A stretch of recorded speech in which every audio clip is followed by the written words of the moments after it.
Hey, how's it going?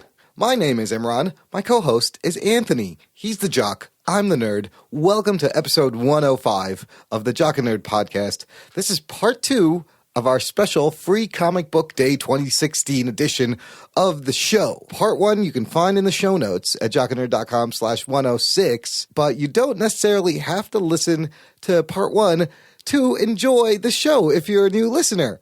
Here's all you gotta know. The comic book industry puts on this awesome event. It's the first Saturday in May every year. This year was May 7th, called Free Comic Book Day, where local participating comic book shops encourage everyone to come in, and you get free comic books.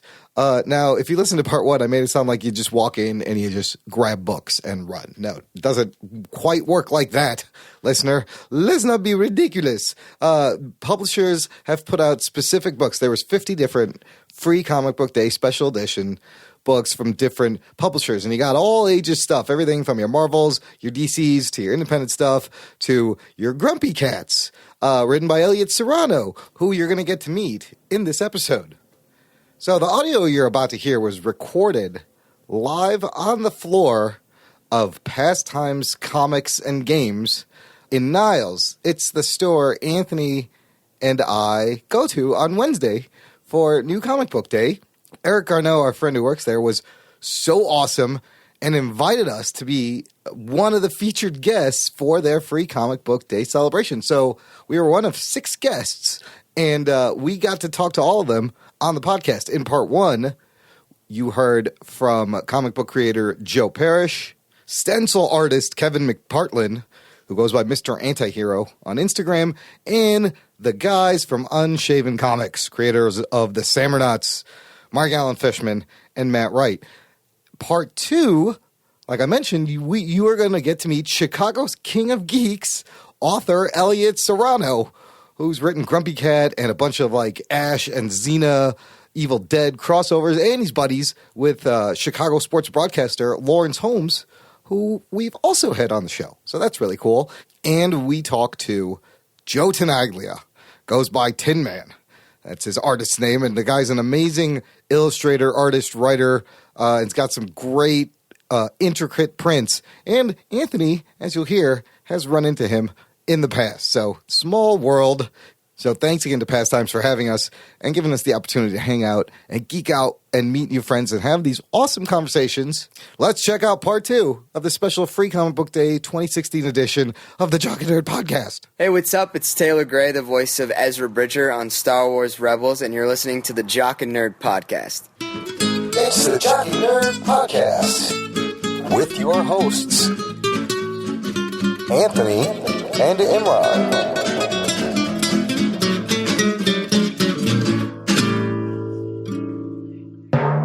Nerd. Listener, we're here at Pastimes Comics Free Comic Book Day. We're sitting with Chicago's King of Geeks, Mr. Elliot Serrano. What's up, dude? Thanks for chatting with us. Hey, thanks for having me. This has been a heck of an afternoon. Yeah, huh? yeah. Your table's right behind us. What are you peddling over there? What are your wares? Let's see. I've got the Grumpy Cat hardcover, which was collected by Dynamite recently. There's a hardcover and a softcover. Nice. I don't have a softcover, just hardcovers. And Pastimes also, I don't know if they're doing this because they thought it would sell or they're trying to shame me, but they pulled out some trades of Army of Darkness, Ash Saves Obama. Wow. Which was the way, that's how I earned, I guess, the regular deal, the regular run on Army of Darkness. So when did you write that? Let's see. That was Obama's first term. Oh, so 08? Yeah, that's when everyone liked him. Yeah. Remember when everyone loved Obama and everyone wanted It was on the cover of Spider-Man. It was on the cover of Spider-Man, and all of a sudden it was like, Yes, we can. yes, we can. And then maybe What happened? I was there at Grant Park. I got tickets for I was like, we're witnessing history here. It's still history. It's still history, but what happened? Well, you'll have to read it in the history books, right? Yeah, because it's history. It'll be written about and talked about later. Later. Yeah. How much later? Have we still? I mean, remember how Bush said that history will judge the first the Iraq War? Yeah. Have we judged that yet? Have we decided whether I think we're Still too soon. I think we're almost on the way of judging. I think Clinton is the last person that's been judged as a president. So once we pass Bill. Oh, I see what you're saying. Because we still have Hillary coming up. Right. You know, Yeah. that'll be later. But once we pass Bill, then we can get into the W. Yeah. And then we can start judging him Right. and all his stuff. And then after that, I mean, because we skipped him. I mean, we went Wait, straight but into they- Obama. But at they this made a point. biopic of him while he was in office. When has that ever been done before? I About that, W? Yeah, that was crazy. Well, that was Oliver Stone. too. Yeah, So so- Oliver Stone's crazy. Yeah. He's nuts. Yeah, we did skip the W and just went right into Barack. And he quietly Right just into- went away too. Like even though nobody talks he about. did a lot of shit. He fucked a lot of things up, and now he's making paintings. He could be here selling his fucking artwork at Free Comic Book Day, doing George W. Bush commissions. How about that? Commissions? Yeah. He Oh, wait, could God. Okay. I know we're Commissions. joking about it, but I mean, that would be pretty cool to have W in the middle of. I would walk up to him and go, dude, you really screwed a lot of stuff up, but can you paint me something? Can you paint me Batman debating in Congress? I'd love one of those. The original George W. So, Elliot, you also have a Grumpy Cat Free Comic Book Day offering, don't you? Yeah, the Free Comic Book Day. Grumpy Cat collected a bunch of stories from the first issue. And, I mean, I'll be honest, really surprised. Talk at to us how- about Grumpy Cat. Where did tell this me start about from? this. Okay, so for those who are not familiar with Grumpy Cat started as a meme, as a cat that this is a real life cat, belongs to these folks who live in Arizona, and the cat looks permanently grumpy. He's got Right. the frown on his face, her face. I'm sorry. And became a popular thing. People would post pictures of the cat, and they would add, they'd make their Captions, little memes yeah. or captions saying, the cat said, "This is terrible, that's terrible." I went, I voted for Obama, and that was horrible. I don't know, stupid stuff like that. Right. But it just took off, and it was a way where people were really channeling that kind of bit about themselves. And it became so popular that my publisher, Dynamite Comics, decided, hey, we're going to make a comic book out of Grumpy Cat. Now, I'm going to be honest with you, and I'll be honest with you, and my editors they agree. I've told them, I thought it was the dumbest idea ever. You're like, really? I go, no, seriously, guys, no. This isn't the best you got. Come on. I felt I'll be honest, it felt kind of like a cash grab. It's Yeah. like the whole, let's just get the next hot thing and do it. And then I saw some of the talent that was involved with it. And then I saw the designs, and I saw how we were putting the book together. And it's like if they made a Grumpy Cat cartoon, and then we decided to do a comic book adaptation of the cartoon. It's really well done. The designs are really well done. We have some top-notch artists art is working on slick, it. man. The It's art polished. is really slick. Yeah. It looks like if we had a cartoon that we were It's adapting. high-end Right. cartoon comic stuff, yeah. And it's clever. I mean, Ben McCool is one of the writers on the series. Each issue of Grumpy Cat is an anthology, so you'll get 2 to 3 stories. Okay, in different each writers, issue, right. different artists. And Ben McCool does a lot of the lead stuff. I've apparently become like the second most popular writer on Grumpy Cat, right behind Ben. This is crazy. Although I will say this about Ben. Ben, if you're listening, you're much more charming than I am, and you have that great accent. The women love his accent. Was he English? Irish? He's Scottish. I think. That wouldn't always Yeah. take your But you're pants off. Chicago's king of geeks. But I'm sure, yes, thank you. yeah. But, and Ben lives in New York, so he has his you own go. thing. He can get drunk in a bar in New York. I can get drunk in bars here in Chicago. But I will say I've done a bunch of stories. The book itself has become tremendously popular with families and young kids. So it's an all-ages book? Definitely all ages. We don't. Okay. There's, we write it like a cartoon for kids. Wow. I write it with a bit of. I always think of it like the old classic Bugs Bunny cartoons. Yeah. Back in the day where you could watch it and there would be jokes that would go over the kids' heads. Yes. But the kids would get certain things and Yes. the adults would go, "Oh, I saw what he did there." Yeah. I write it I similarly. I love that. but nothing off color, nothing like that. Just fun stuff. No swearing around. So a meme of a cat became this cartoon comic book. Who owns the rights to this character? The Grumpy Cat folks. They're the cats. The folks who own the cat. Also, you had to go through them. They had to have go a through company them. that handles their license. Oh, Oh, so and they they license out Holy their shit! property. They have a yeah. license of their own cat. That's unbelievably brilliant. I'm telling you, That is the cat owner's dream, to have a cat that doesn't just sit around the house all day and eat and sleep and crap in the and box. hide behind a radiator. It's pulling a check. It's pulling in a check. Yes. It's not an income. Man, I mean, like, give me that. I wish my dog would bring home a goddamn paycheck. What are you doing? Yeah. There you go. And So- now there's a dog. There's some dogs. Grumpy dog. So what is when you're writing Grumpy Cat? What's the character? What's the character like? Where are you pulling this from? Oh, man. See, here's the thing. And a lot of folks go, when they discovered I wrote Grumpy Cat, they're like, yeah, we get it. So you don't have to really reach far. No. Oh. Yeah, Elliot is Grumpy You Cat. don't seem that grumpy You so don't far. seem that grumpy so far. I know, and it's funny because kids are walking. Okay, so this is an example.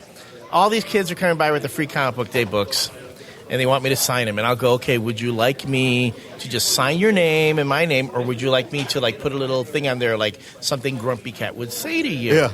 And they, oh yeah, put something there. And the families are there, and the parents are watching, and I'm sitting there, and I'm writing stuff like, "Dear Ellie, this is my comic book. It's terrible." And then people crack up. They're like, they think it's hilarious. I go, guys, you know, that's what the cat would say. I go, one kid, I went, okay, what is that smell? Tell me it's not you.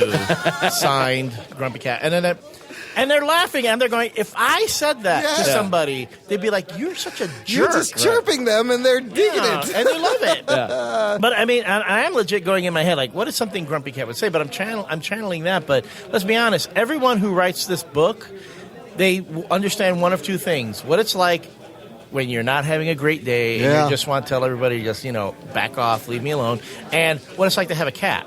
Mm-hmm. So when you channel those two things together, There's the essence of the character that's right there. But then the other challenge to it, though, is that you don't want to start writing Garfield jokes. I was going to say, it could quickly slip into like an Archie's kind of vibe or Garfield vibe where it becomes repetitive, the same setup over and over again. Correct. But are they all? So they're all like standalone stories in the anthology. Yeah, they're all standalone. We don't have to worry about continuity and stuff. We all try to keep within what the characters are like. Yeah. There's Grumpy. There's Pokey. Grumpy's Pokey Cat. Pokey, who is like much more cheerful. Pokey is very cheerful. When I read the other guys when they do their stories, Pokey is a lot smarter than when you write when you I get a whole write hand Pokey. on them. To me, Pokey is like kind of like not. I don't want to say dumb, but Ditzy? a little on the ditzy side, but Okay. really naive. Okay. Very a childlike naivete. Yeah. Because Grumpy Gullible. insults her, insults him. Like sometimes like 6 shots, and Pokey doesn't get it. Like she like there was one book where he go, Pokey says, "What's wrong?" And then Grumpy says, "Nothing a falling piano couldn't solve."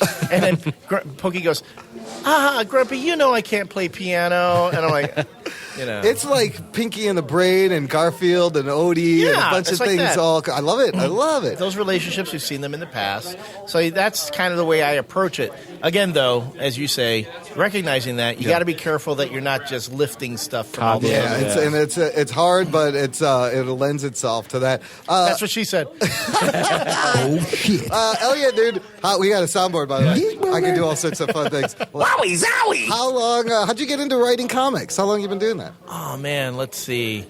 Comics, I'd always wanted to write comics, but it wasn't until, I got to say, Dynamite gave me my break. Okay.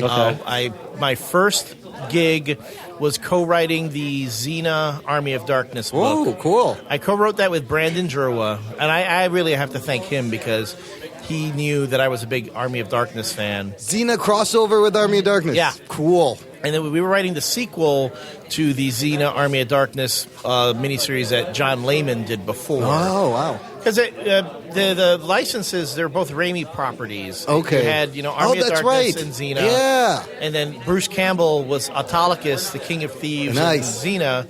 And you had Ash in Army of Darkness. So they played on the whole bit how Ash and Autolycus looked alike. They looked like twin brothers. Yeah. So Layman wrote the first series, and then Brandon wrote the sequel, and then he said he didn't know Ash that well, so he wanted a co-writer. He really knew Xena. Yeah. Wasn't so strong in Ash, so he asked me if I would come on board and co-write it with him to help with writing the Ash character. And then what we did, this is an interesting thing that not everyone knows. If you read the book, I told them, here's how we'll do. 22 pages per issue, For the first 3 issues, I said I will write the first 10 pages of the script, and then I'll write the very last page of each script. Oh. And so I would say I would set up the story, Yeah. leave it at a certain point, and then I told them you got to hit this mark to set up the Here's cliffhanger. where you finish it. Because I always had a cliffhanger for each issue. So it was an interesting exercise. Is that I don't uncommon? think I've never heard anybody work like That's that. not common. Yeah, okay. No, you don't normally do that. Okay, Yeah, okay. that was kind of, but that's because Brandon and I were good friends. Yeah. And we'd never worked together before. We thought, hey, let's have fun with this. Okay. So I said, I'll write, and then we would like go back and forth. Like he would polish my bits, and I would polish his bits, and we got the overall script. But it's funny because with that, we got through the 4 issues. And then Joe Rybant, who's the editor at Dynamite, said, I can't tell the difference. He told Brandon, I can't tell where your script ends and his begins. Oh, that's good. That's good. Yes, it was. I was a very going, good thing. I was like, wow, because Brandon Jerwa is like an experienced writer. He's done G.I. Joe. He's done Highlander. He's done all these books, and he's been doing it for a while, a lot longer than I ever did. Yeah. So to have an editor say, wow, this guy's stuff, I can't tell, I guess I was polished That's a enough. huge compliment. It was. I was pretty Yeah. pleased. So he said, just send me the scripts as just Elliot stuff. Yeah. And then so I did that. I sent that off. Then I didn't hear anything for a while. Next thing I know, Joe's asking me, hey, do you want to do an Army of Darkness one-shot? Yeah. Which I did. It was called Montezuma's Revenge. Okay. And it was like, it was essentially a big fart joke. Yeah, I was going to say, was that about diarrhea? Well, yeah. It wasn't. I set up. Isn't it was that an Atari game too? 21 back in the day? pages of a big diarrhea Setting joke up for at a the end. big diary guy It can was. find a toilet. It was literally. Looking for a toilet. Yes, I'm telling you, guys. I am not exaggerating. You Look it must up. be a big fan of Raimi's Ash Army of Darkness universe, Oh, Evil yeah. Dead, to know these characters like secondhand, I feel. I would say, well, when you find that when you're run on Army of Darkness and you find elements of stuff that you did in the new Ash versus the Evil Dead series, Yeah. I think I had a handle on Wow, it. you laid Yeah. some groundwork. No, because I was looking at it, I'm going, wow. I mean, I don't know. Okay, I'm not accusing anybody of, like, lifting my Sure. stuff. Because I believe in, like, idea space where Yeah. sometimes writers can be in occupy the same space. Sure. We can be on parallel tracks. I had to come up with new catchphrases for Ash Nice. in the series because you can't have him say groovy all the time. Right. Right? So I came up with new catchphrases. One of my catchphrases showed up on the show. What? Oh, so I was going to ask, the show is amazing. I love the show. The Star Show is so much fun. Yeah. What was the catchphrase? Catcher in the flip-flop. The flip flop. Man, I love seeing Bruce Campbell back in the old house and Lucy Lawless. What a fun, like, you laugh when the blood splatters everywhere. You're like, oh my god, that's so good. Yep. Like it's comedy horror, like, and they got the tone just right. Yeah, absolutely. And that's something that I was always trying to do with the book, too. Yeah. So being able to do that and make it work is a challenge because especially, people know Ash. They know his character. I read countless comic books with characters that I enjoy, like the Star Wars comics. Yeah. Indiana Those are really good. Jones, Yeah. right? Anyone that you've seen, like in movies or television, when you see that adaptation, when you read it, if I can't hear that character's voice in my Sure. head when I'm reading that dialogue, They miss It falls flat. It misses it. Yeah. So I tried doing that a lot with when I would write it. So I would watch Ash versus Evil Dead, and I'm there going, wow, that relationship they set up there is a lot like the relationship I set up over here in my book. And then I'm there going, oh, I could easily take a lot of stuff that I did and it fit. So I'm saying I could tell that what I was thinking and what they were thinking in that writer's room was on a parallel track. So I go, okay, I know I was on the right track. Oh, yeah, maybe influenced them a little. I'm sure they're reading everything, I got a research. question for Mr. Elliott Yeah. here. What makes you the Chicago King of Geeks? Thank you for asking. Yeah. Well, one, I have this crown. Oh, that thing on your head. That thing on my You gotta, head. of course. It's an audio only. I got it. not There. a- It's we right forgot, sitting on his head. listeners, I'm sorry. Burger King. No. It looks like the Burger King over Thank here. you. Thank you. It's like the Infinity Gauntlet on my head. You know what it is? It's funny. It's not a nickname I gave myself. Okay, that's what I was getting No, at. Yeah, yeah. I don't call myself that. Although lately I've just been going by it, and people call me that. What happened was after I kind of made my mark with the Chicago Red Eye, and they made me their resident geek expert. Now, this is before the Red Eye really got geeky like it is now. So for folks who might not be familiar, in Chicago we have a newspaper. It's a free paper, a commuter paper called Red Eye. It's published by the Tribune. And they're on these boxes around the city. It's a red box, and you can grab it, and then inside are, local stories, articles, reviews, movie reviews, stuff like that. News light. Very light, because it's meant for you to just read it on your train ride to wherever. So it was about 9 years ago that I went to them. I said, guys, you don't have anybody who writes about geeks stuff, comic books, toys, stuff like that. And they didn't have anyone. Okay. And so I had already been writing about that for Comics Waiting Room. Okay. The e-magazine, Comics Waiting Room. And on my column, I had a column called Comic Culture Warrior. Okay. Which was a spin-off of my YouTube show, Comic Culture Warrior. Oh. Okay, so guys, for anybody who catches this, if you watch Comic Culture Warrior, and I know people are going to ask again, are Jose and I getting back together? I have no idea. Jose and I haven't spoken in forever. we hit the top when this blogger called us a Siskel and Ebert of comics. Oh, wow. That's great. Yeah, I know. I was like, oh, I'm done. I'll take it. I quit here. End the show. It's done. And then he did a review of one of our reviews of when Jose was going off on a Tony Daniel Batman comic. So that was a big thing. So anyway, but I digress. So after that, I went to Red Eye and I said, you guys don't have anybody who does this kind of thing? And they said, sure. They hired me pretty much on the spot. Wow. Then from there, it progressed. I started doing a blog called Geek to Me. It became a brand, the Geek to Me brand. And then I started picking up, I started making friends within media. So I had WGN Radio, WGN Television. Nice. And then I have my bud, and I owe this to Lawrence Holmes, who's on 120 Sports and The Score here in Chicago. Yeah. Who we became buddies when he got into my hottest geek guys of, I think it was 2010. I'm trying to remember what year it was.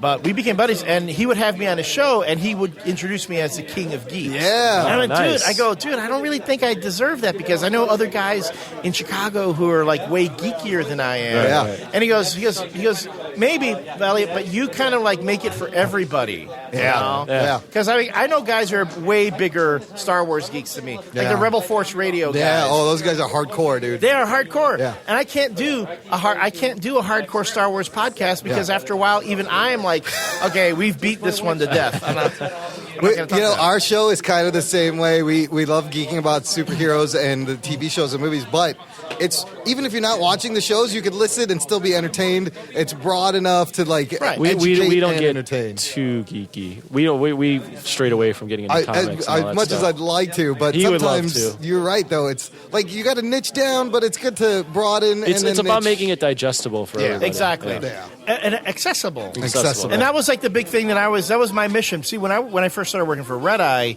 I would write my columns, and they would go, Elliot, you're writing about this stuff like we know what it is. I'm sorry. Yeah, it's you got to write about these things That's important. so that for people who don't know. Now, this was, mind you, again, 8-9 years ago. Now, everyone knows. Everyone it. knows more. a lot Yeah. since then. People are way more Everyone knows. geeky. But now that pool of what everyone knows that you can write about is just bigger now, and Way bigger. you can. Well, it's much harder now to get noticed because everyone is a That's geek now. also Everyone's a nerd. Everyone has an true. opinion.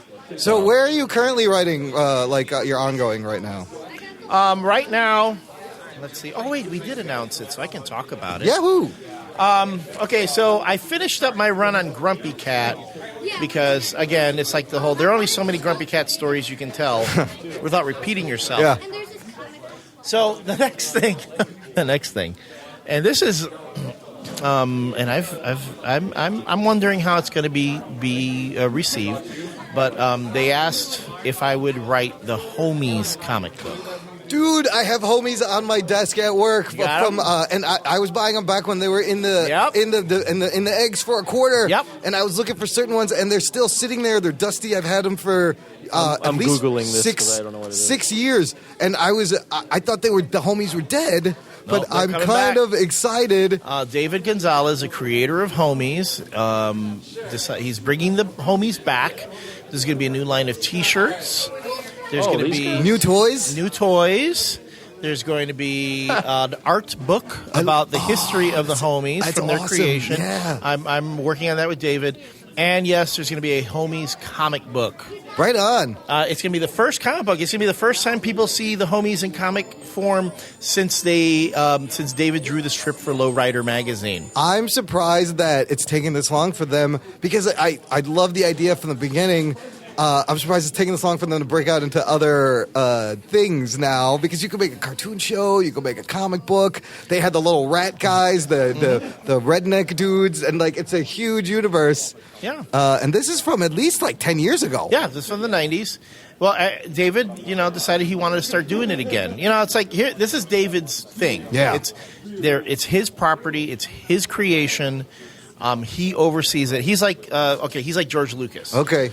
You don't make a Star Wars movie if George Lucas doesn't want to make a Star Wars movie. Oh, okay, until they sold it. But yeah. Right. But this is like back in those days. So David oversees everything. That's awesome. So everything that's going on now, he gives his stamp of approval. So with the Homies comic book, he and I co-write it. He comes up with. I came up. This is interesting. All these writers pitched for Homies.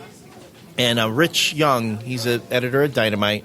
He's the one who got me on Grumpy Cat. He goes, when he asked me about Grumpy Cat, would you be interested in writing for it? I was like, sure, I'll do it. And then boom, that took off. He came to me, he goes, Elliot, do you want to do Homies? He really wanted me to do Homies. I was really interested as to why me. I mean, I'm Puerto Rican. Yeah. Okay, I'm a Puerto Rican kid from the south side of Chicago. Did you know of the Homies at this point? I knew the Homies, Okay. but I wasn't as in-depth as some other folks are. So, but I knew it. I mean, I speak Spanish. I'm sort of familiar with a lot of Latin culture, but mind you, Southside Chicago is different from East LA. Oh, yeah. Okay, so it's a lot different. And David's like throwing out all these terms at me that I've never heard before. Yeah. East LA is Mexican. Right? Mexican, yes. Yeah. So totally different than Southside Puerto Rican. I mean, we both say things like different slang. Yeah. We say cabron, pinche, way, stuff like that. But but I'm sorry, I just swore. That's all right. It's fine. It wasn't All in right. English. It doesn't matter. English, right? Well, we swear on the show anyway. Okay. So I'm familiar with some, but I mean, I'm not Puerto Rican. I'm not from LA, so it's a matter of us meshing. So I was pitching to. I put up all these pitches together to send to Rich. Yeah. He would then send them to David. And apparently I was one of several writers who was pitching to him.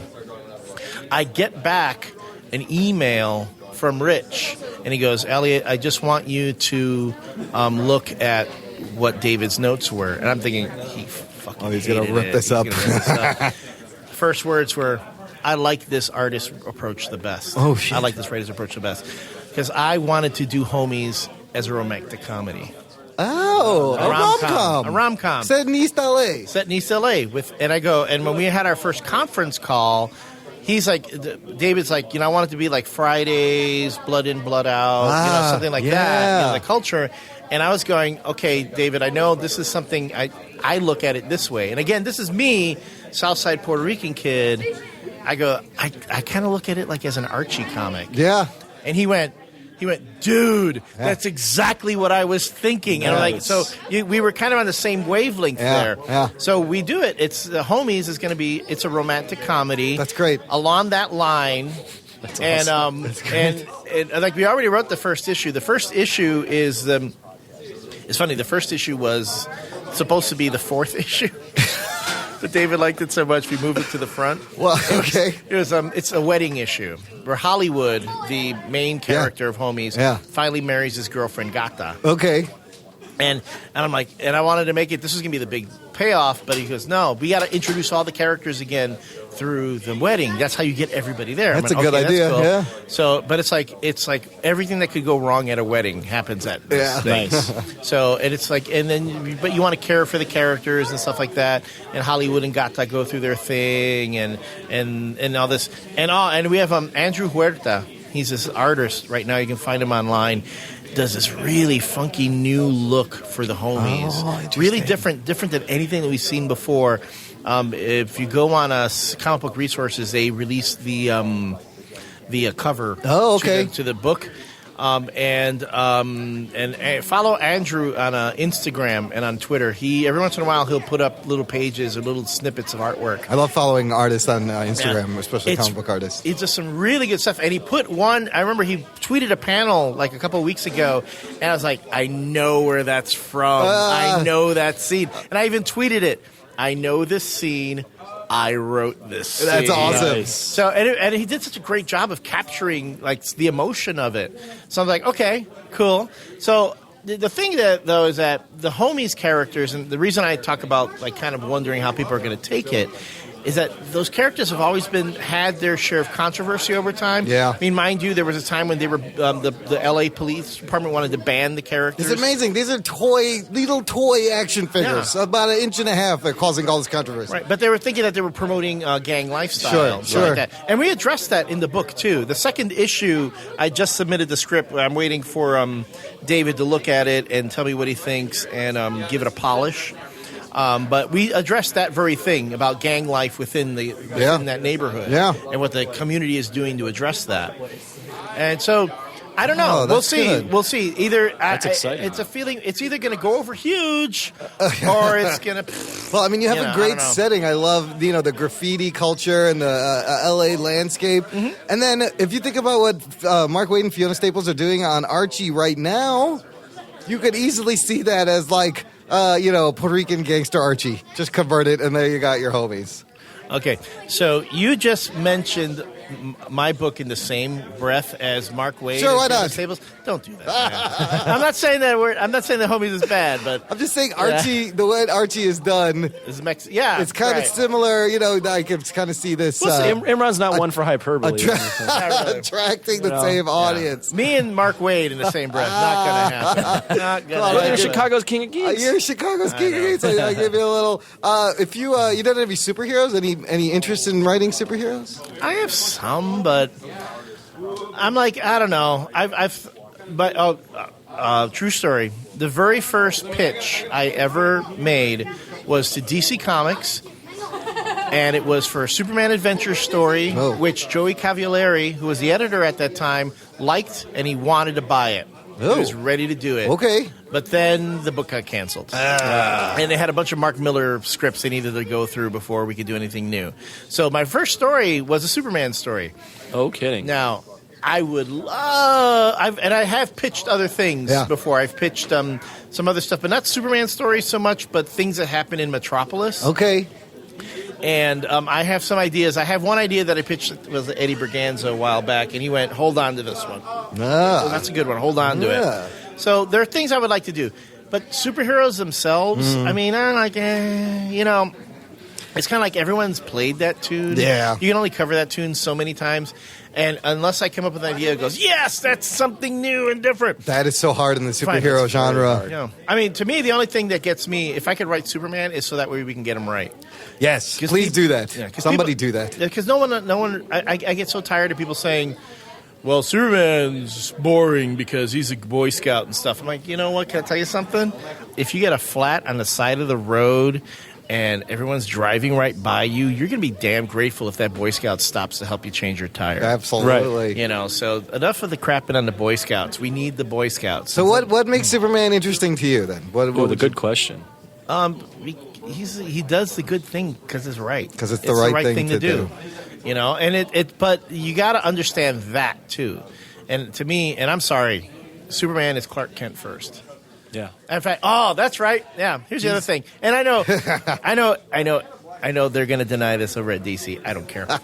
I pitched a Lois Lane series to them, and I said it would be this. It would be just Lois Lane. Yeah. Solving all the things that happen to Lois when Superman's not around. Yeah. Okay? Her doing her things when she gets into trouble and gets herself out of trouble when Herself. Superman's not. It was essentially Murphy Brown in the DCU, Oh. right? When Murphy Brown was Yeah. thing, right? And then if Superman ever appeared, you would never see him as Superman. You would see him as Clark. Okay. Clark would appear from time to time, but you would never see him as Superman. And that would be the thing. It's like you keep waiting for Superman to And show you up, never and you see- would never see He him never because it would be shows up. Lois's book. Right. So I wanted to do that. I wanted to be like the flip flop of what happens in Superman's book. All the Yeah. time. And then I was told it wouldn't sell. Oh. But this was a while back, and now they're really Yeah. pushing more for female readership. I think it Right. would sell now. I think it would be fun. I mean, you got 7 Spider Women titles, right now, and they seem to be doing pretty good. they're doing okay. Yeah. Let's get a look. I do remember. You ever read the old Lois Lane titles from like the 70s? That's where I got. That's one of the ideas. Yeah. And I know Dean Tripp. He's a. You guys have heard of him. He's like a great indie comic artist. He had an idea for a young Lois Lane series that I think is brilliant. Oh. He does a lot of stuff on the Project Rooftop blog. So I would check him out. A young Lois Lane, like Lois Lane as Nancy Drew. That Wow, would be if you brilliant. could make a young Lois Lane interesting, then that is There's lots of stuff. There's lots of things to mine in that universe that could be interesting. that they just nobody's thinking about at all. Well, it's all about deconstructing Superman right now. which Enough with sucks. that. But it's like deconstructing is one thing. I think just trying to figure him out. Yeah, missing the character Or entirely. Yeah, getting into his head and understanding and then making him more relatable. See, here's the thing that always gets me. I heard Jim Lee say this once about Superman. You can't relate to Superman because he's an alien. He doesn't eat. He doesn't even go to the bathroom like we do. And I remember sitting in the convention hall listening to him say this. I'm going, Superman doesn't go to the bathroom? What? What did you just tell me? Yeah, is this Wait, hold on. No. That makes no sense. Because you're telling me that his entire life, when he was growing up on the Kent's farm, and he could hear John and Martha Kent dropping a deuce. He didn't know what was going because on. he had the super hearing. Yeah. Right. He's like, Mom, Dad, why don't I do that? Right. Why am I not hungry? Right. You know what? No, don't. No. No, it's ridiculous. That is always the most laziest excuse for why Superman is not relatable. Oh, just because he's an alien. No, but I like what you said, that it's Clark Kent first, and that's the Yeah. key. He's Well, more human than alien. What I like about Superman is he didn't need really tragedy to be who he is. He grew up with a boy as Midwestern values and does the right thing because he enjoys doing the right thing. Right. That's noble. That's awesome. And then they get this whole thing about him from Krypton and how he misses his parents. I'm like, well, I could understand that Right. on the You one didn't hand. even Mind you, know them. I mean, a lot of folks, it's also the plight of the immigrant, Right. but also the plight of the adopted child. Yeah. That you go, I want to know about the family that I lost. But it's not like, like a lot of adopted kids, they're like, I want to know my mom and dad because they gave me up. Well, this isn't that they gave him up; it's that they died. Yeah. They were saving him. And it's like, and there's no we other told, choice. yeah, this was happened. They gave you up because they knew they were going to die, and we took care of you. So I would think that kind of. Now, if it's you want to learn about your heritage, That's different. That's Yeah, different. That's all history. and that you can make that relatable as well, Right. Yeah. But so that as far as superheroes and writing superheroes, there are ways I would like to write them. There are some that are more interesting than others. So yes, Superman in the DCU would love it. That'd be your dream. I would be, dream gig. actually, it wouldn't be Superman. I wouldn't be writing the Superman comic. I would like to do a Jimmy Olsen, Jimmy Olsen. the Jimmy Olsen. book. Bring back the Jimmy Olsen he's, book. he's currently dead in the DC cinematic Murderverse? universe. Did you know that? Yeah, but it's because he was working for the CIA. Yeah, that's what an right. idiot! You Who know. they Oh, hide, he was using a 1970s camera too. So. and some genius had the idea to hide a GPS tracker inside film. First of all, who uses film anymore? And that's the first place everyone's going to look for a tracker. You asshole. You hear that, Zack Snyder? So anyway, okay. But and by the way, someone should tie Zack Snyder down, make him watch Civil War, and go, dude, that's how you make. Yes. Oh, I'm glad Sure, you've seen it. With his eyes propped open like in like Clockwork Clockwork Orange. Watch this over and over again, you dumbass. Just get him away from everything that's coming up. Please, somebody take him out. Yeah, well, you're gonna have his Justice League. Yay. No. But then, in the Marvel I mean, of course, Spider-Man's my boy. Yes, there you go. That's why I like him. Thank you. I mean, Peter. I was Peter Parker growing We up. all were. Who are we we're- all? Peter Parker. And now with like Miles Morales, you got little, Latino kids and little black kids going, "Hey, I'm Spider-Man. Yeah. He looks like me." Like it's amazing, and it's so well done. So you have Peter Parker, Miles Morales. You have Ben Reilly. You have all the different Spider-Men. You have Spider-Man 2099. Miguel O'Hara. 2099? Miguel O'Hara. Right. How do you not- get that? Oh, well, I mean, From the future. Soledad O'Brien. So okay, I got. Oh yeah, that's Irish Mexican. Yeah. There we go. For the longest time, I couldn't wrap my brain around Miguel O'Hara, and then Soledad O'Brien. I came never along, thought and I about was Soledad like, O'Brien. That's there you go. I love her name. It's a great name. But know. you're like, how did that happen? I had to, because I wasn't that familiar with Miguel O'Hara. I was like, is he Hispanic? Well, half. Yeah. Half. Oh, okay, got it. His dad wanted him to do better on those college applications. He got a lot more grants and scholarships with that. Just put the Miguel We're in gonna call there. you Miguel. You're gonna get all the money. Don't worry about it, kid. He did a half Geraldo Rivera. It's $20.99. There's no. They'll get you into school. What are you reading these days? That's good that you would recommend to a listener as a reader. Besides Grumpy Cats. Besides Grumpy Cat, of course. Pick up Grumpy Cat. Well, I've been reading. I'm a huge Star Wars nerd, so I've been reading Jason Aaron's run on Star Wars. Has Great. been awesome. I've read that. Kieran Gillen on Darth Vader. That's There are awesome. days when I think the Darth Vader book is better than the Star Wars book. That crossover they did, the Vader Down crossover. I just read that. brilliant. It's great. I love how Darth has evil R2D2 C3PO. Yeah. Like they're like C3PO R2D2, but all they talk about is murdering people. awesome. And in a charming, and I just imagine it's like another British Anthony Daniel voice, and he's just talking about murdering people in this charming British accent. That's a Malcolm McDowell. Oh, it was Malcolm McDowell. No, I'm saying I would. Yeah, I hear Malcolm Malcolm McDowell as the voice. Perfect. of 000. 000. Yeah. They're so funny. 000. Yeah. And then let's see. I just picked up the new Power Man Iron Fist. I read the first issue of that. Yeah, I liked it. I've been because that was my jam back in the day when I first started really reading Marvel Comics. Iron Fist. I'm a huge Danny Rand fan. Is that what got you in? I was going to ask you what got you into comic books. My dad would buy me comics. The very first superhero comics were Power Man, Iron Fist, and Marvel Team Up. Right on. Good old 70s. Why That's Power right. Man Iron Fist? That's what my dad grabbed. But he just that's the what one he he grabbed grabbed? for me. Yeah, That's okay. what he grabbed for me, and he saw it, and he bought it, and I thought Iron Fist was awesome. And I was in the kung fu movies too. Yeah. Okay. Well, So kung fu in the Marvel universe, awesome. Yeah. And then Marvel Team Up. That was when I got That's how I got my Spider-Man fix. Marvel Team Up was Spider-Man and somebody else every Anybody issue. else. And it was Always great. Spider-Man? Always Spider-Man was Yeah. the constant. And there'd be another hero or a pair of heroes. And then every once in a while, he'd accidentally pick up a copy of Marvel 2-in-1. What was the 2-in-1? That was Ben Grimm, the Thing, teaming up with somebody. Oh, that's not I as fun, did is it? Not No. like that. I'm Not as sorry. fun. I'm sorry. Oh, I It was remember not 2-in-1. as- Yes, it yeah. was Ben Grimm. So I preferred Marvel Team Up because it was Spider-Man. Yes. That's how I got my Spider. And the great thing about it was that you didn't have to read so many issues to get a full Spider-Man story. It wasn't really connected. They were kind of like one-off, couple of story Right. arcs. And One or two Yeah. issues, right. And you got to meet all these other heroes while having Spider-Man. Exactly. It's great. And then I started reading the Star Wars comic. The original And Marvel. that's what got me going. In fact, I saw the Star Wars. I read the Star Wars comic, and I read all the issues before I ever saw the movie. Whoa, that's a So lot I of was issues. utterly spoiled. I mean, you Oh, talk about wow. spoilers. Yeah. I knew what happened in the movie before I went to see. There's like 150 issues of that first No, I'm series, talking about wasn't the adaptation. Oh, you read the 6 issues. adaptation. Okay. Then I saw the movie, and I legit, I was like, all right. It's okay. It's okay. It wasn't until I would keep reading the Star Wars comics, and I got really into it. And then Yeah. Empire Strikes Back came out, and that blew me away because not only was the movie incredible, but that adaptation that Marvel did with Al Williamson and Carlos Garzon doing the art chores, Yeah. that was incredible. And by then, I was like, I am done. I am done. This is like heroin to me. Yeah. I am hooked. Yeah. If you take these books away from me, I will you're gonna die. I will die. I will like go into DTs, and I won't be able to handle this. So, so Star Wars really was what got me into reading a lot of comics. That's awesome. That was the thing I collected the most. And then I picked up Micronauts and ROM. ROM. Man, wait. They're trying to bring that back. Is there a Who's got ROM? is there a free comic book day issue of ROM left, or are they all gone? Wait, there was a ROM issue? There was. a There was a Comic Book Day ROM over there. Oh, man. Thanks a lot.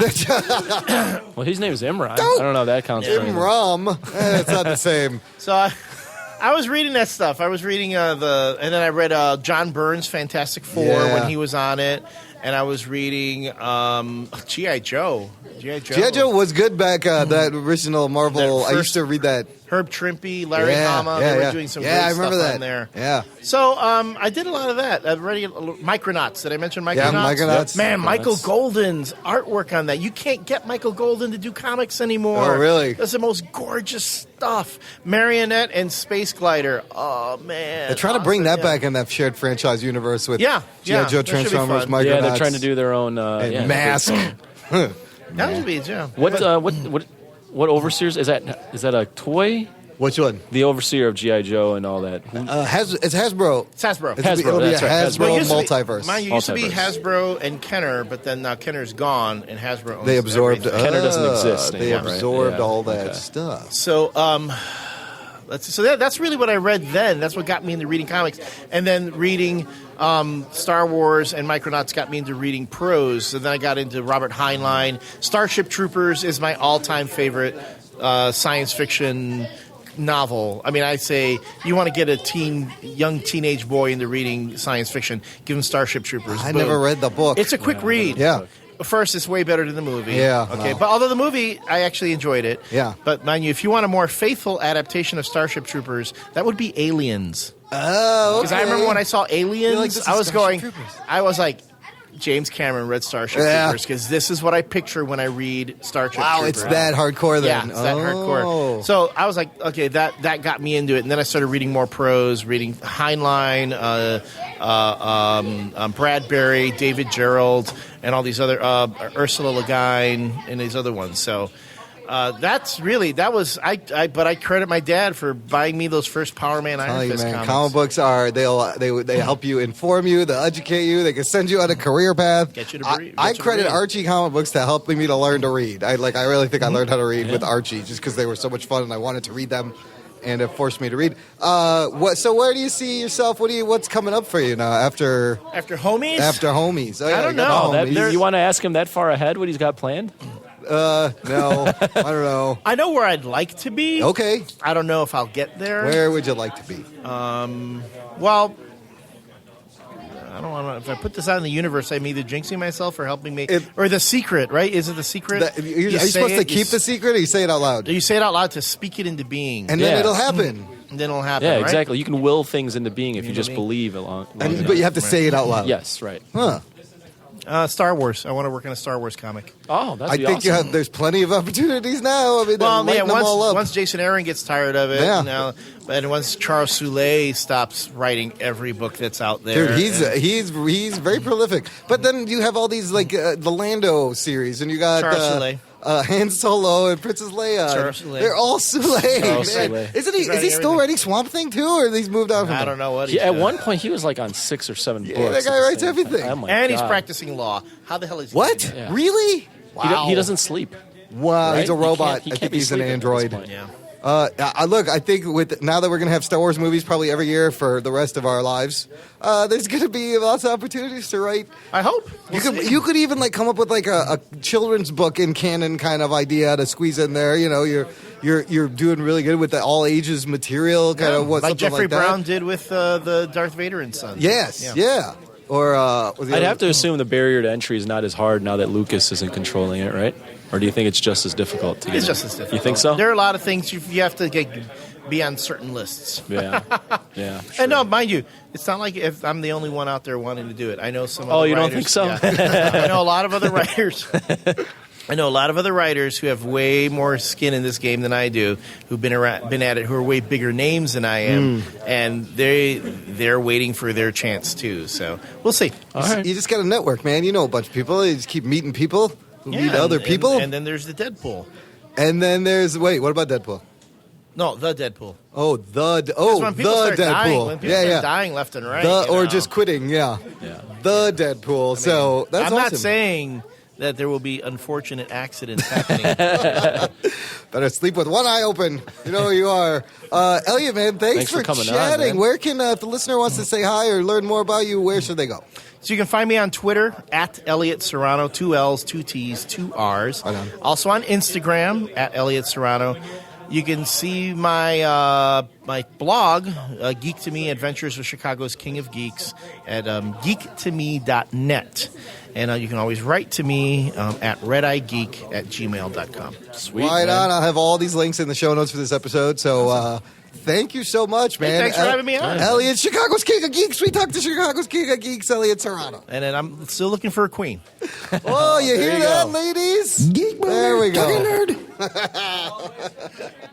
Thanks, guys. After these messages, we'll be right back.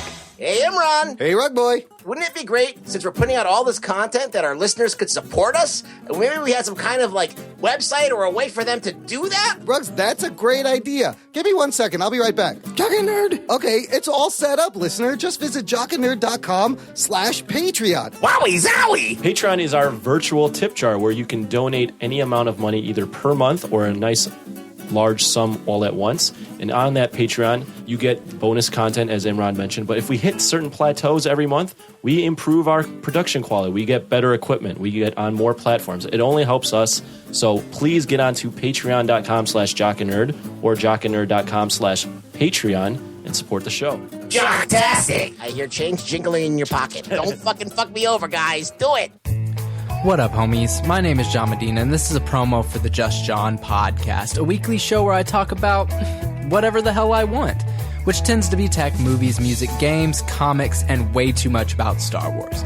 Basically, it's a conversation I would have with my friends in the living room, only I'm having a conversation with you, my friends, on the internet. You can find the show on SoundCloud, iTunes, YouTube, and Stitcher by searching the Just John podcast. And you can follow me on Twitter at JohnnyM_Revo. So come check out the show, and until next time, peace out, fam.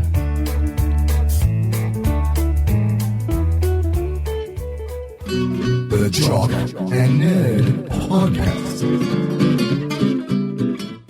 All right, we got another great Pastimes Free Comic Book Day attendee. No, he's part of the showcase. Part here. of the lineup. Part of the con. Yeah. He's not just some asshole. This is attending. I meant attending on the inside. It's kind of like a mini comic book con. Listen, we're here with Joe Tinman. Joseph. Is that your real last name? Joseph Tinaglia. That's correct. There you go. Otherwise known as the Tin Man. What's up, Joe? Thanks for chatting with us. Happy to be here, man. Yeah, it's been a very lucrative and good day. Oh, so you have been selling your wares over there. What are you peddling over there in the corner? All Besides kinds, drugs. all manners of prints. A lot of commissions, good commissions, Yeah. which I enjoy. We've been watching you draw a lot of fun, like Baby Jedi. Let's not. No, we haven't been watching him draw. We've just been watching him. What? Oh, not just in general? Creepily, yeah. Thank just, you. looking at Well, him. listen, he's drawing large-breasted women. How can you Yeah, not how want can to you look stop? over? Yeah. And he's very good at it. Thank you. I try. I went to school I got a master's degree in drawing large-breasted women. So yeah. So Tin Man's got these awesome prints. They're large prints, very detailed scenes, very reminiscent of, we were saying, Frank Quietly, Jeff Darrow. Basically, where you've taken Chicago street scenes and put a bunch of superheroes on there. Yeah. How'd you get started doing this? I think I've just always enjoyed architecture. I went to the Art Institute downtown, and I okay. just fell in love with the city. I mean, I love the dichotomy between country and urban spaces and just filling them with superheroes. I love seeing Chicago with superheroes because I'm tired of all the movies being New York. Yeah. It's good to see Chicago streets. I mean, Chicago's Gotham. It is Gotham. We're seeing more. There was that big Doomsday fight was in Millennium Park, apparently. Oh, some of that was shot in Chicago, Yes. and the Wayne death part, that was Chicago, and then the rest of the thing was Detroit. But you're right, yeah. So we're starting to see that sea change, and I'm just trying to influence that and speed things along. Anthony, you've Beautiful seen skylines. his work over there. How would you? Would you like it? How'd you describe Well, it? actually, I seen his work about 6 years ago. That's right. When I bought one of his prints and I didn't know who the hell this guy was. I just was saw nobody then. I was street rat. And I just saw Avengers. It was like Hulk, Hawkeye, Wasp, Thor, Iron Man, Cap, all in one photo on print, and I bought it black and white. And then I get here today, and I'm like, I own that, but not in color. It's got And the there's a print. lot more going on in this. What the hell? And it's a big Marvel versus DC sort of thing. But how I describe his art is very busy. There's a lot going on. There's a lot your eye is like almost overstimulated with how much. But it's is something. going on. It's like Where's Waldo? It's something you can stare at, and you discover little vignettes. The superheroes over here. What's going on over here? Yeah. I love that. How long does it take you, hour-wise, man hours, to finish something full color? Most of them are about 100 hours average to 200 hours average. Oh, you get one of those. That is very dedication. But you enjoy getting into the details of things. Absolutely. I try and make something that makes you ruminate and spend some time with the work and not just take a glance and you're done with it. I want you to stop and spend time. It's eye-catching. It's good for booths because it makes people stop and have a conversation. Yeah. You know, it's something that you can hang in your house and enjoy for years and keep finding new things of to enjoy. It's How a about full visual feast. I mean, it's There a you go. That's a good- complete a visual three-course feast. it? meal. Cornucopia of flavors. It's a cornucopia. a canon of culinary delights. I like the alliteration. Stanley would be proud. What kind of what aside from what kind of superheroes are your subjects? I noticed you got a wide variety of fandoms represented. Yeah, I'm mostly an X-Men guy. I'm a big Okay. Marvel guy. That's Okay. kind of where I started. But I've gravitated more towards DC as time has gone on, and they've kind of stepped up their game, TV show-wise, book-wise, into more compelling fare. I think they're telling more human stories now and less reboot stuff, and yet now they're rebooting again. So Everyone's got to reboot. You got to Gotta kill them reboot. off and Gotta reboot. reboot. I do enjoy the fact that they're like you said. It's you're kind of telling a story in this one large frame. Like it's a vignette. It's a tableau, a vignette, whatever. But there's a story that you can just sit. It's like looking at an aquarium where you're like, whoa, look at what's going on over there. It's really cool. Well, I'm not just an artist. I'm a writer. I write my own books as well. So I'm used to the storytelling, filmmaking perspective on things, and I am trying to have more of that depth to it, and capturing those little moments of personality. Or it's not a stagnant image, but it's the full. It's dynamic, It's totally even though it's a 2D it's like a image. moving image, Yeah. and you can pan with it. And I try and work, a lot of mathematical, sacred geometry, and the golden means the golden and- mean and the yeah. proportion and the Absolutely. and I kind of see that with the one print with Ant-Man, like your eye kind of It travels down and circles circles around, back. and it comes back on itself, Yes. and it's a very well composed it's scene. the Fibonacci sequence. It is You 1, have 1, to- 2, 3, 5. Eureka! What Yeah. language are you guys speaking right now? This is science. Sacred All I know math. about is the golden rule and a golden shower. The golden, it's similar, thing. Basic but same not. Well, look, and this goes back to Renaissance artists. There's a way to compose a page to proportionally break it up and lead the viewer's eye just in the weight of the page. And everyone and this exists in nature, Right. Naturally in flowers, which is unbelievable. Yeah. The golden mean, and it's proportional within itself. How else would you describe that? I think just in nature, there's something like God is an artist, and he creates things through a mathematical code, and I think God is code. Yeah. And I think it's some comics have dealt with this, like New Yeah. Gods, Yeah. but it's interesting to see how in art you can apply these principles, and it's so appealing, but it's also something that people take for granted. Unless Yeah. you know about it, you're not aware of No, why, you're why seeing do it. I enjoy this Yes. piece? Why does Yes. it feel so good to look around? And it's because your brain is hardwired for these You're seeing things. it. You don't know you're seeing it. Yeah. I mean, a lot of like blues music. I don't know if you're a musician, but this Absolutely. chord transition from a 1 chord to a 4 chord to a 5 chord. Now, of me saying that, you don't know what that means, but you have heard that. I probably have heard You've it. heard that. It's inherent. When you hear that change, you're like, oh, I know where it's going to go. Oh, it's the blues. Wasn't it's and very this is similar. maybe a random ass question, but wasn't Elvis just adapted from the blues? Well, he His- stole he everybody stole else's it, music. right? Yeah. Yeah. Okay. I mean, he was a product, and then they put he was good. a product. But they were like, we're gonna take this, we're gonna put it in you. You're the product now. Here you go. But I mean, all good music still it goes back to all riffed to the off blues. older music, It all yeah. goes. A lot of it goes back to the blues. And It the goes for art too. Yeah, I mean, yeah. like you said, there's influences, and Quite Lee, Mobius. You draw from influences. Mobius is Bocello, fantastic, like yes. you take. He the was great pieces in and bits Matrix, You yeah. like not that Mobius. same guy. But Neo? you take the pieces you like, and you throw away the rest. And I think the best remains and is passed on to next generation. And I hope I can be an influence to someone as well someday. It is. So. It's an ongoing conversation. Because I've Yeah. always said, if you like an artist, you go look at who he liked. Yeah. And then go back and look at who that guy was looking at. And you will follow your way back to the source and learn so The much. masters. Yes. Absolutely. And you can do that in music and art and everything. How long have you been making these prints? I've been doing the con circuit for about 6 to 8 years now, Wow, so a little wow. while. Yeah, you're a veteran. So I caught you when you were like I in was your a beginning. neophyte. Was yeah. that at a Yeah. Comic-Con? No, it was at there's a local comic book store in Niles that I told you about that closed down right away. But that was the one that I was originally going to take you to before we went here. And so you were there for a free comic book day over there? I did think a it was a free couple. I did a couple comic comic events at Tony and Sue's. It's now defunct. I don't know if it was a free Tony comic. and I don't know if it Sue's. was a free It was comic just book an day. I think event. he was just there. It was just like, the artist. yeah. Every month they would do an artist, like an in store. Yeah, that's so great. I always That showed crazy up. small world, though, that Yeah. you're like, wait, I have that. I was also shocked because I was not. I had no game at the time. It was all black and white, like Yeah, it was. scribbles I was drawing at work. And You were standing. You were there drawing. You were doing like I can draw a superhero for Yeah. you. I'll draw 1 or 2 for you. So people were in line, and I just saw that, and I was like, I don't really want to wait. let's grab this. How much is this? Whatever. All right. I think my Fuck pricing off. model was much cheaper back then. Yeah, I think too, it was so pretty cheap. It was like a print. Yeah, I think it was $1. So we I had did not know talked what to the Unshaven Comics guys about doing commission work at cons. I mean, Sure. for you guys like you, it's a great secondary income, something that you need to do. Do you enjoy that better than making the prints? Is there a crazy commission you maybe made that you're like, okay, I'll This draw was this? worth it. You know, I get weird requests all the time. Yeah. And Yeah, we were just That's hearing what I from wanna them. hear. Yeah, like right now, I'm working on a Rapunzel. I'm working on a commission for a Suicide girl model, and she wants me to do her as Rapunzel. So I'm like, sure, I'll do that. Like, I will happily draw you scantily clad, covered in tattoos. Oh like, boy, that's a good commission. fun commission. But yeah, I mean, it's good. They push you outside your box. Like, I do superheroes all day. I do like TV, movie, genre stuff all the time. And when I get that weird one that's like, I never would have thought to do this, and I have to develop an approach that meets my style kind of halfway and figure out what the synthesis is. And just put it together. That's I what want to art see is. solving Godzilla problems. fucking Zelda. coming. Can we get that put that in the pipeline? But then, like, it gets you, like, you may stumble onto a new style or something you really like that you would never have thought of mashing Yeah. together.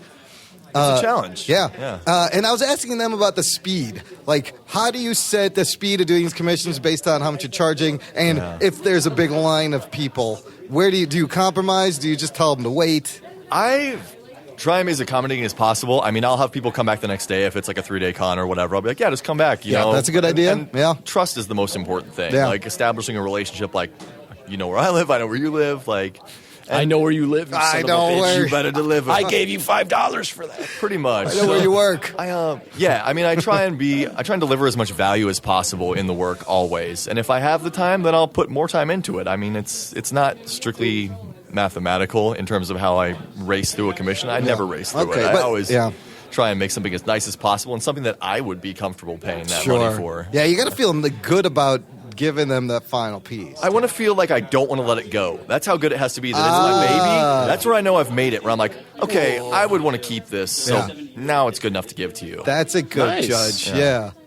So how do you start these expansive these scenes? What is the thought process like? How do you build these things? Because they're crazy. Listener, we'll put a link to where you can see it online because you have to see this stuff. It's pretty Yeah. detailed. It's very detailed, and I'm just wondering where does it start? I keep going back to the print I have, and the print I have is like 3 or 4 prints combined with Yeah. like a city behind it. Mine is was black and white with just the original Avengers on there.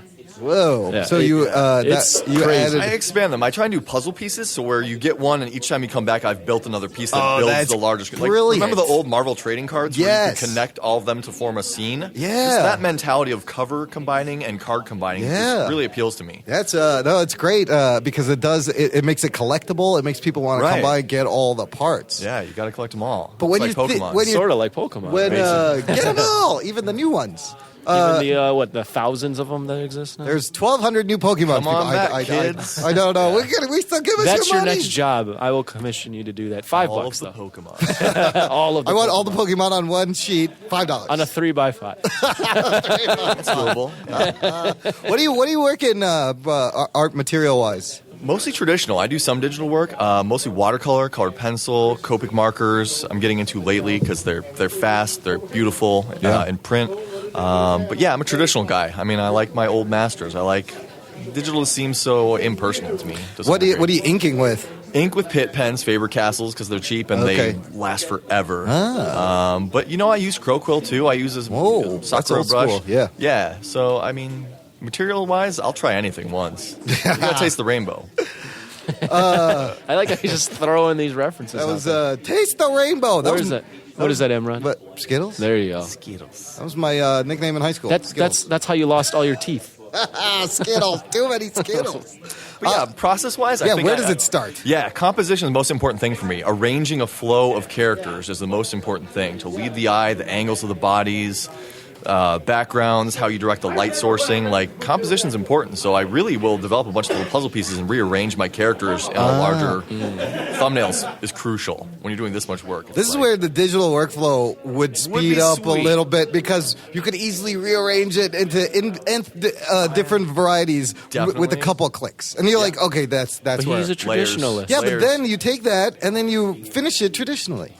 Yeah, I think original artwork holds more value. Like you see the pros with their big books of original artwork. Yeah. That is stuff you can put in a museum. Yeah, Whereas that's a good digital, point. there's no original. It doesn't exist. It's all figmentation. It's in cyberspace. And like I think that's the big thing nowadays is trying to get people to pay value for How do you digital value art? media. Yeah. And I'm thinking like movies, MP3s, digital art, digital comic books. This should be free because I can just download that. Exactly. It's not. I can't hold it. It's a thing on my computer. Why am I paying for this? It devaluates It commodity. devalues the commodity. Absolutely. And that's why art is not worth anything, why artists aren't worth anything. So I'm trying to put intrinsic value back into the artwork by making something that is... It's a noble cause. But yet, art is still Someone's gotta do the it. only thing that appreciates. I feel like That's guitars and real estate. They're not making any more of it. It's art will appreciate. Do you think they'll ever stop making single print comic books? Do you think comic book stores are just going to be No. gone one day? You've asked this question before on this show. I know. Well, I asked different people. I think the comic shop will always survive, certainly where there's a thriving community to support it. Like in one form or another, like comics may change, but it's like Stan Lee says, it's like what feels better in your hand, like Nothing. Nothing or like a comic. a picture of a girl or a real girl. Like you want the real thing. yeah. Like, you want to get your hands on it. And I think, dead trees are just better. Like tattooed dead trees. Yeah, That's they're inked, stained dead trees. And I just, you love the smell. I love. My problem is they take up a lot of space, and now I got all these Yeah. books, and I don't know what to do. You can always bequeath them to the next generation. Like I give them out like Halloween candy. Like I Oh. have tens of thousands of comic books, and I give them to all my cousins, my students. Like That's how I got turned on to comic Imran books. was going to do that, but then when people knock on the door and he opens it, They run away Yeah. screaming. I don't know why. Talking nerd. But that's It's probably how because you dye your beer all that- week. Like I open the door, I go, "Ah, and then people just run away. But that's how I got into. My cousins gave me all their old comic books, and that's how I got into comic books when I was like 12, and I was like, "This is awesome." that is the I age paid that it forward. affects you. Yeah. Whatever you're into at 12 or 13, you're going to be into the rest of your life. And like that's where I got into X-Men, where my dad and uncle gave me like their Conan the Barbarian comics, Yeah. and that was the age that I 93 X-Men were out, and that's what I'm still all about to the day. So. What are you reading these days? Anything good? What would you recommend? I tend to follow more artists and writers. I follow artists a lot. You follow artists over writers? Yeah. Okay. Yeah. But Bocello's on Doctor Strange is amazing. Great. Like New Vision. Like Marvel's putting out some really good, interesting stuff to kind of like, I guess, cash in / support their characters that are hot right now. Yeah, but at least they're taking risks with the Right. books, whereas Definitely. the movies can be some kind of safey a They little are very bit, but safey, right. they're still building a thing, but. The Vision book is the most non-traditional superhero book Interesting I've ever interpretation read. of Yeah, character. it's great. Yeah. You told me about that one. Yeah, he creates his own family, and they live in suburbia, and they just got to deal with being like a suburban family, a bunch of androids. So he's not banging Scarlet Witch anymore? No, he's banging a wife that he created. Oh, got it. All right. He just made her. Honestly, I think that's like one of the underrated bits of like Civil War. Like I'm more interested in seeing like how is the humanoid Vision Don't dealing spoil with anything humanity, for this guy. He hasn't and seen rather it. than to seeing Spider-Man or Black Panther. I'm interested in seeing Vision's character development. I'll just say they do a very good job with that. All right. Yeah, you'll be pleasantly surprised with the way. They all have a great moment. Yeah, they have it has its moments. Our joke is that Vision has a USB dongle, and that's how Yeah. him and Scarlet Witch interface. Yeah. Because he has no junk, so if they were to ever He's hook a up, Ken doll. yeah, I don't know how. He's totally smooth. How? Because like I was wondering if they were gonna start their relationship like in the comic books. Right?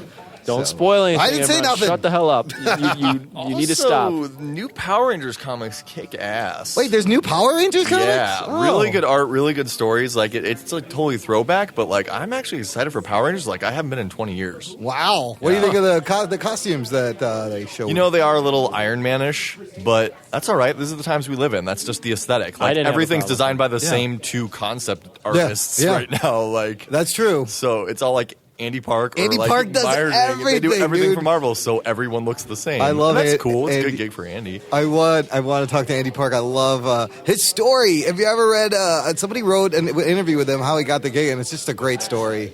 He's doing like Tomb Raider comics. Yes, 15 and years video ago, games. and video game art, and like he's come a long way. The guy's designing all the suits for all the Marvel. Really? Yes. Yeah. He designs the concept art for the suits. He does the suit No design. wonder. So even like the TV shows, I think he does the TV. think because show. I was he gonna just say, does no some wonder movies. Daredevil looks like Cap. in terms of costume structure. I don't know if he did the Netflix shows. I know he does all the MCU. He did Ant-Man. He does all those. He's a great artist, dude. That's that's a great gig. That is awesome. Yeah. That's the dream job, right? You have a book there too, with like a story. Yeah, I've been making comic books online, and like since I was a little kid, in print and selling them since I was seriously probably 6 years old. Wow. I've been selling them in print. But yeah, I did several award-winning online webcomic runs at EnterVoid.com and WarForArcadia.com, which trained a lot of pro artists. Kenneth Rockefort, who does like Superman and Batman, now is from there. Gabo, who does it's his website. He does Alfred the Alien, and he's a lot of pros have come out of this website. Heather Breckel, who colors Ninja Turtles, My Little Ponies. So these are the guys who trained me to color, how to battle, storyline wise, art wise, and it's basically like a training school for artists. Wow! And you battle other artists week by week through a bracket, and there's big prizes at the end. That's and awesome. It makes you level up your game because everyone it's for rating points. Dude, and that's when you're surrounding yourself with the best of the best, you're only going to get better. Yeah, you don't want to be the biggest fish in a little pond. You want to be the minnow chilling with great whites, because that's where you're going to be a remora and level up your snack game. Look at this. This printed collection you got over there, you just pretty much took your webcomics and put them together? What's that about? These were original. I did these on 11x17, so I did these the right way you make They're comic nice, books. oversized. Yeah, they're oversized. They're 50 pages. They're graphic novels. There's Zerillo and Shelley, which is basically like a bizarre love triangle with a caped crusader-type character, his awkward teenage girl sidekick, who is a bird girl, and the love interest who comes between them. And it's kind of like basically a farce of Batman, but it's a little more awkward. And then there's Gladius Games, which is kind of like a Dungeons and Dragons campaign gone awry with some X-Men, Hunger Games elements, Game of Thrones thrown in. So, there you go. Nice. yeah, backstabbery, diplomacy, political debauchery, boobs. You got to have boobs. A couple boobs there and there. A lot of big breasted. And are you still doing a webcomic right now, ongoing? At the moment, I've kind of stepped away from comics. I'm doing a Dante's Inferno comic. That will be the next one I put out. I think that's going to be about 100-pager, but it's mostly done. So I'll probably have that ready in time for So Wizard. you're going to adapt the whole Dante's Inferno Yes. in big illustrations. In leather superhero costumes and That's awesome. scythe-wielding madness. That's yeah. that source material is so great as an exercise because everyone can put their spin on it and have fun with it, and it's just dark and crazy. For me, I think all work should be research in some level, and for me, it's like this is my chance to get back to like Renaissance masters and like old Don't do that again. authors like work, just like digging into the text. Like my background is I'm an English literature major and a history minor, so like that's what my education's in. So I try and incorporate it into my work and make it as literate as possible. Not like as verbose as Alan Moore or Dense, not so Grant dense, Morrison. but Yeah. accessible. Yeah. No, but it's important to know what's come before you, and you go back and take those tips like you're doing it the right way instead of just jumping in there. What do you think of the webcomic scene these days? Is there too many? Is there a lot? I used to religiously follow what was out there. The Penny Arcades, the Control Alt Deletes, more video gamey fare. Yeah. I don't know. I think there's just too much these days to keep up on. I don't have the time for it anymore. Yeah. And also it's kind of all been... The independent creator can do so much for themselves because the scene has changed. You don't need a big label. You don't need a big publisher anymore. No, and you can totally support yourself. You can find the installed fan base that can then catapult you to...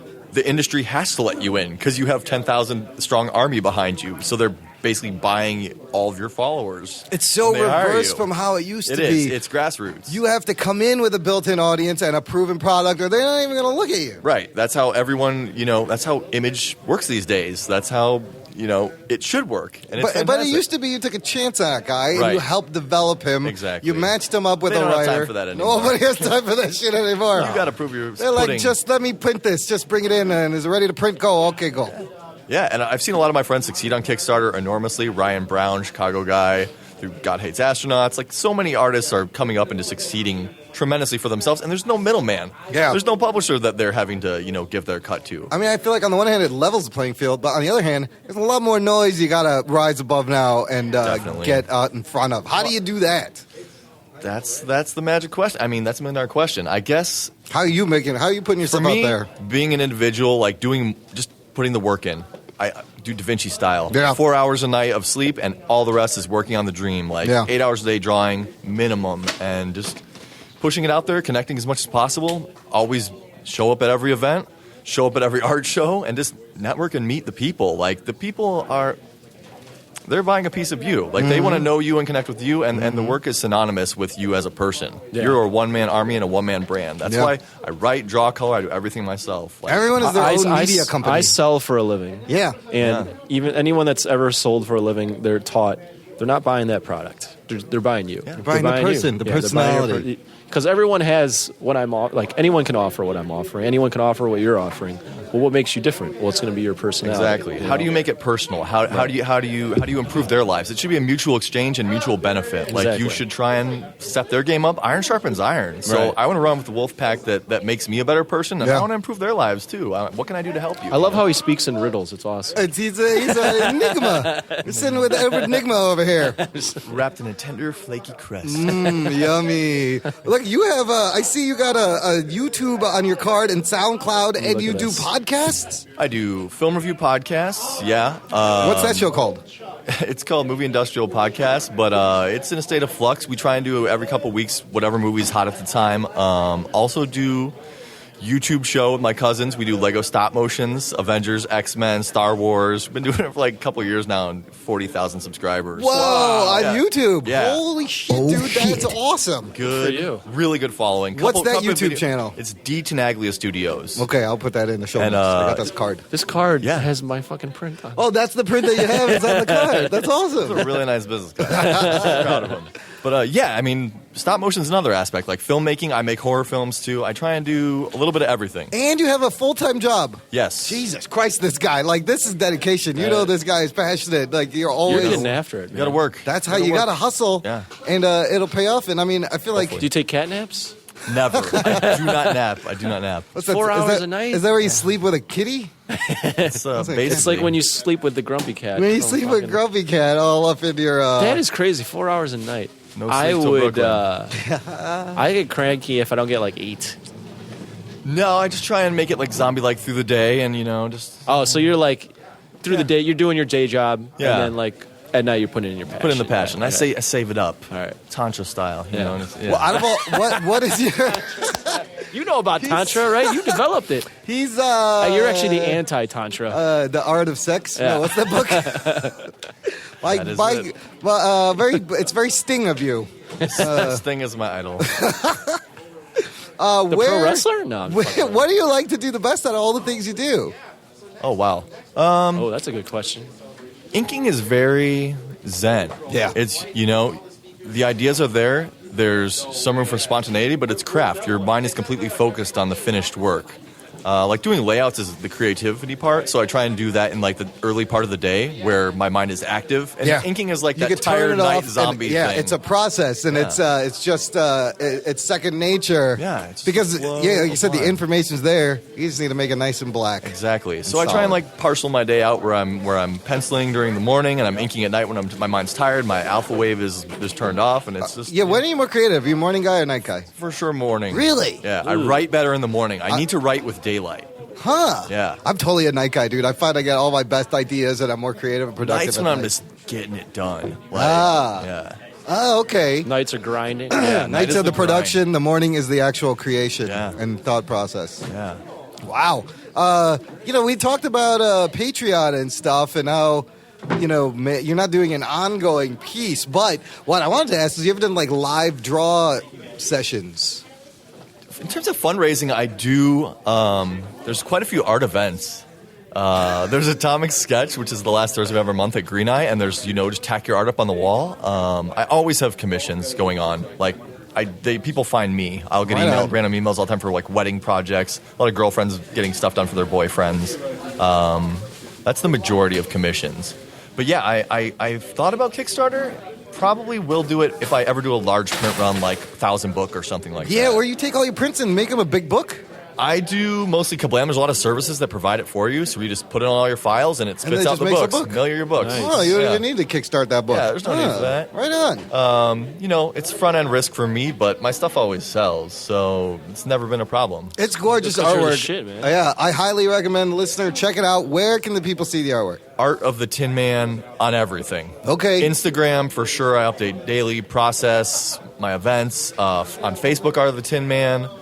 Yeah, pretty much everything. Art of the Tin Man. Right all one on. word. I'll put that in the show notes, and listener, check it out because It's awesome. I own his shit. Yeah, I guarantee you're going to see something you want to buy because it's their unique, one of a kind whole situations you've never seen, especially from Chicago. It's a great love homage to Chicago and superheroes put together. Hometown heroes. That's what it's all about. That's go. right, Tim and Joe. Thanks for Thank chatting you with guys. us, I man. appreciate it. Thank you, Jock and Nerd. That's right. Thanks, man. Jock and Nerd. So we're wrapping up Free Comic Book Day. We want to thank Eric Garneau for having us here at Pastimes. Yeah. It was awesome. He just said thank you for coming out as he's walking around with a long box. He's busy. He's busy. You guys are great. Oh, We loved you guys Dwight, being here. sit down for a second. Because I want As we're cleaning up. No, I want someone from the store to be here so we can say thank you for yeah. holding this event. It was a great kind of Comic-Con feel. I love yeah. this little round table. There was a bunch of kids playing cards, and we were talking shit about them while they were there. Yeah, we were making fun. They didn't Mostly hear us. because Oh, they no, were, that's good. Talk about our customer base like that. That's great. we were making fun of them because they're minorities and minorities need to be made fun of. That's true. I was like, what's going on over there with the cards and the agents over there? I think it's a front for a drug mafia deal. I don't even know how to play what they're playing, but I wanted to play because I'm Asian. You just felt at home over there, right? You're just supposed to I, know. I was kind of like half of me was drawn to go over there and just start playing. I don't know what's going on over here, but I feel like this is family.